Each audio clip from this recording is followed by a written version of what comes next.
আমায় ছিল না রে কিন্তু আমায় ছিল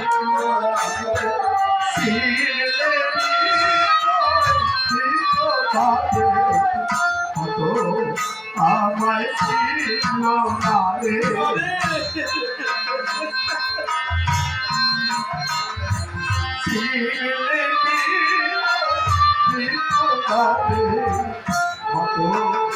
আমায় ছিল না রে আস্তে আস্তে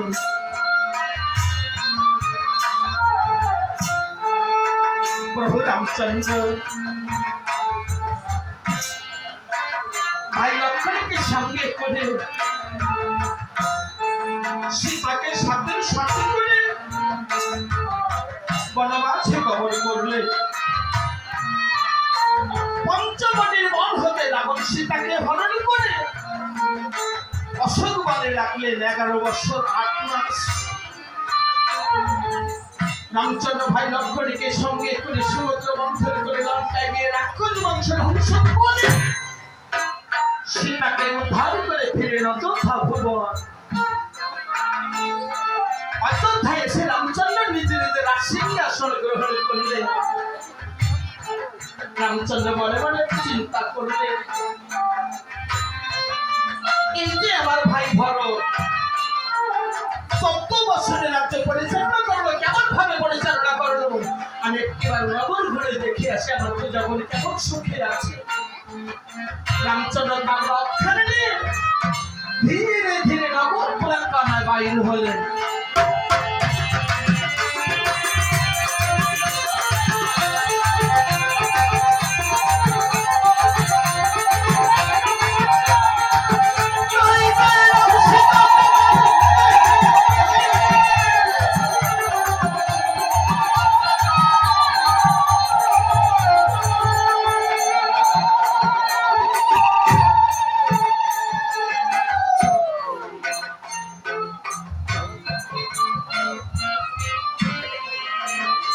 প্রভু রামচন্দ্র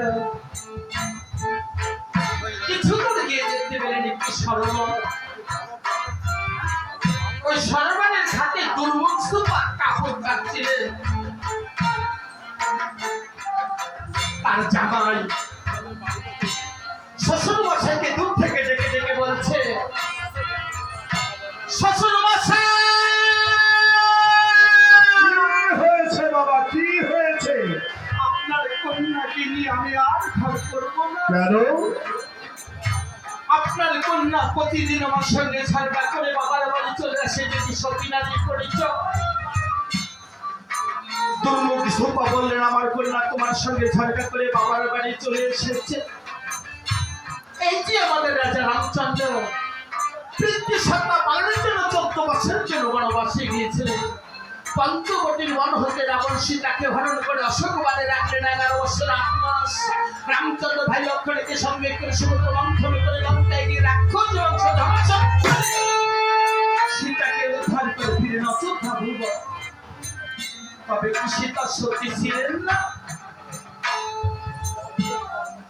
তুমি যদি বাবা আমার কন্যাকে নিয়ে ধর না করো, তাহলে রাজা রামচন্দ্রকে রাজা বলে স্বীকার করবো না।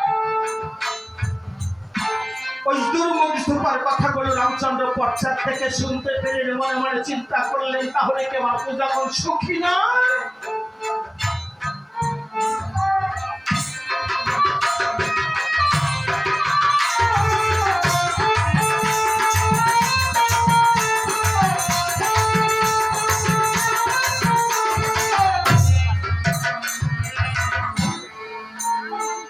রামচন্দ্র বিষণ্ণ বদলে ধীরে ধীরে ঘরে ফিরতে লাগলেন। এইদিকে মাসিটা লক্ষ্মণ ভরত সত্যবানের স্ত্রী একটি জায়গায় বসে বলাবলি করছে। লক্ষ্মণের স্ত্রী উর্মিলা মাসিটাকে বলছেন, দিদি তোমাকে এই দুষ্টরা অপহরণ করেছে। সেই দুষ্ট রাবণের মুখের আকৃতি কেমন? আমার তো কি নয় জল ছেড়ে দিয়ে দিলেন হারে ভক্তি জ্বালিয়ে দিলে সেবা মনে রাখি তবে শোন তার মুখ দর্শন আমি কোনোদিনের জন্য করিনি কিন্তু যেই দিন আমাকে হরণ করে সমুদ্রের